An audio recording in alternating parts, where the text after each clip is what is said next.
एक गांव में केशव नाम का एक बहुत गरीब व्यक्ति रहता था। वो बहुत भोला था, इसलिए लोग उसका मजाक भी उड़ाते थे। केशव घास फूस की बनी एक झोपड़ी में रहता था। उसके साथ कोई नहीं था। वो रोज जंगल जाता था, लकड़ियां काटता और उन्हें बेचकर जो पैसे मिलते थे उनसे घर का राशन खरीदता था। उसी से उसका गुजारा चल जाता था। इस तरह से वह अपने जीवन का निर्वाह कर रहा था। उसे भगवान पर बहुत भरोसा था। वह भगवान का भक्त था और हफ्ते में एक बार वह मंदिर जरूर जाता था। केशव एक दिन मंदिर गया। उसने देखा कि भगवान की मूर्ति के आगे बहुत सारे धूप, दीप, अगरबत्तियां जलाई गई हैं, जिस कारण उस छोटे से मंदिर में धुआं ही धुआं भर गया था, मानो दम घुटने लगे। अरे ये क्या, मंदिर में कितना धुआं फैल गया है। भगवान जी, आपको तो बहुत तकलीफ हो रही होंगी, आपकी आंखें जल रही होंगी। आप मेरे साथ मेरे घर चलिए, मैं आपको भोजन कराऊंगा। आज लकड़ियां बेचकर मेरे पास बहुत पैसे आए हैं। खरीदे हुए राशन से हम दोनों का पेट अच्छे से भर जाएगा। जैसे ही केशव ने ऐसा कहा, भगवान साक्षात उसके सामने प्रकट हो गए। तुम घर जाओ, जाकर भोजन बनाओ। बनाने के बाद ही मुझे बुलाने आना। केशव घर गया और खुशी खुशी भोजन बनाने लगा। उसने खरीदे हुए अपने आटे से रोटियां बनाई, सब्जी बनाई और चावल बनाए। बनाने के बाद वह भगवान को बुलाने मंदिर जाने लगा।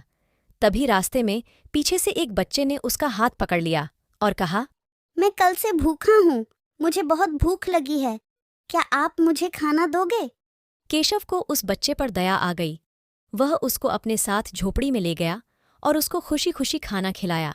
इसके बाद दरवाज़ा बंद करके फिर से भगवान को बुलाने के लिए केशव निकल पड़ा। जैसे ही वह मंदिर के थोड़े नज़दीक पहुंचा, एक बुढ़िया उसे मिल गई। उसने कहा, बेटा, बहुत दिनों से भूखी हूँ, तुम्हारे पास कुछ खाने को हो तो दे दो। आप चलिए मेरे साथ, आज मेरे पास खाने को बहुत कुछ है, मैं तुम्हें खाना खिलाऊंगा। केशव बूढ़ी औरत को घर ले गया और उसे खाना खिलाया। बूढ़ी औरत ने खाना खाया और आशीर्वाद देकर वहां से चली गई। लेकिन अब केशव का भोजन समाप्त हो गया था। वह एक दुकानदार के पास गया और बोला, मुझे कुछ आटा और चावल उधार दे दीजिए। भगवान को मैंने अपने घर भोजन का न्योता दिया है, वह मेरे घर भोजन करने आएंगे। मेरे घर पर अनाज नहीं है। दुकानदार केशव की बातों पर हंसने लगा और बोला, चल निकल पागल, तुझे क्या उधार दूं?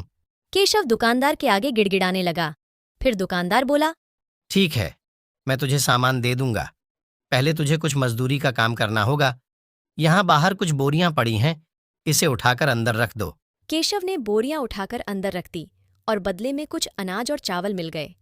वह घर गया और उसने रोटियां और चावल बनाए और फिर से भगवान को बुलाने मंदिर की ओर चल पड़ा। वह मंदिर में प्रवेश करने ही वाला था कि एक बूढ़ा आदमी उसे टकराया और बोला, बेटा, अगर तुम्हारे पास कुछ खाने को है तो मुझे दो, मुझे बहुत भूख लगी है। हाँ हाँ, चलिए मेरे साथ, मैं तुम्हें खाना खिलाऊंगा। केशव उस बूढ़े आदमी को अपने घर ले गया और उसे खाना खिलाया। इसके बाद केशव फिर से मंदिर चला गया।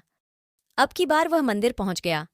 क्षमा करना भगवान जी, थोड़ी देर हो गई पहुंचने में, चलिए भोजन तैयार है। उसके ऐसा कहते ही भगवान साक्षात मूर्ति से प्रकट होकर बोले, पर मैं तो पहले ही भोजन कर चुका हूँ। नहीं भगवान जी, ये आपकी गलत बात है। आपने आज मेरे घर भोजन करने का वचन दिया था। लेकिन मैंने तुम्हारे घर ही तो भोजन किया है। वह बच्चा बुढ़िया और बूढ़ा सब में ही तो बनकर आया था। अब मेरा पेट भर गया है, अब मैं और खाना नहीं खा सकता। मैं तुमसे प्रसन्न हूँ, मुझे बताओ तुम्हें क्या चाहिए। नहीं भगवान जी नहीं, आपने मुझे वचन दिया था, आप मुझे टाल रहे हैं।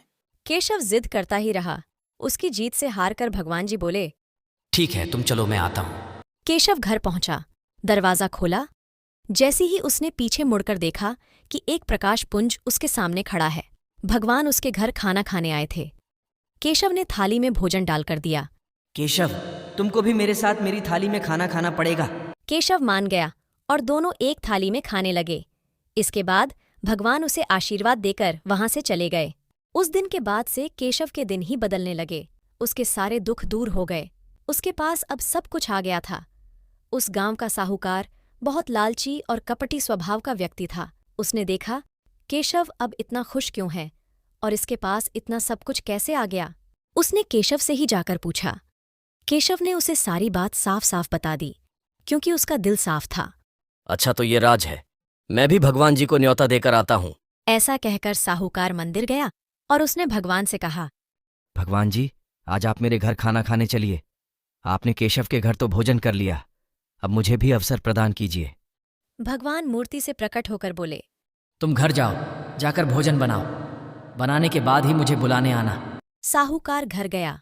उसने हलवाइयों से भोजन बनाने को कहा, पंडाल सजाया और तरह तरह की मिठाइयाँ बनाई और ढेर सारा खाना बनाया ताकि भगवान उससे और ज्यादा प्रसन्न हो और वह केशव से भी ज्यादा धन मांग सके। भोजन बनाने के बाद वह भगवान को बुलाने चला। उसे रास्ते में एक बच्चा मिला। वह बोला, मैं कल से भूखा हूँ, मुझे बहुत भूख लगी है, क्या आप मुझे खाना दोगे? साहूकार ने उसे धक्का देते हुए कहा। पीछे हट जाओ, पता नहीं कहाँ कहाँ से चले आते हैं। अब वह आगे बढ़ गया। उसे एक बुढ़िया दिखाई दी। वह बोली, बहुत दिनों से भूखी हूँ, तुम्हारे पास कुछ खाने को हो तो दे दो। सारे भिखारी इसी गांव में इकट्ठा हो गए, मुंह उठाकर चले आते हैं खाना मांगने। साहूकार उस बुढ़िया को अनसुना करके आगे बढ़ गया। वह मंदिर पहुंचने ही वाला था कि उसे किसी की आवाज आई। बेटा, अगर तुम्हारे पास कुछ खाने को है तो मुझे दो, मुझे बहुत भूख लगी है। साहूकार ने देखा कि एक बूढ़ा व्यक्ति उसे खाने को मांग रहा है। साहूकार ने उसे एक लात मारी और पीछे धकेल दिया और वह मंदिर के अंदर प्रवेश कर गया और भगवान से बोला, भगवान जी चलिए, खाना तैयार है। अब तुम मुझे क्यों बुला रहे हो? तुमने मुझे 3 बार भोजन देने से मना कर दिया। अब मैं तुम्हारे साथ भोजन करने नहीं आ सकता। वह बच्चा, बुढ़िया और बूढ़ा, वह सब मैं ही भेष बदल कर आया था, पर तुमने मेरा तिरस्कार किया है। अब मैं तुम्हारा भोजन स्वीकार नहीं कर सकता। भगवान जी मुझसे गलती हो गई, मुझे माफ कर दीजिए और मेरे घर भोजन करने चलिए। लेकिन भगवान अब कुछ नहीं सुन रहे थे। वह मूर्तिमान हो गए थे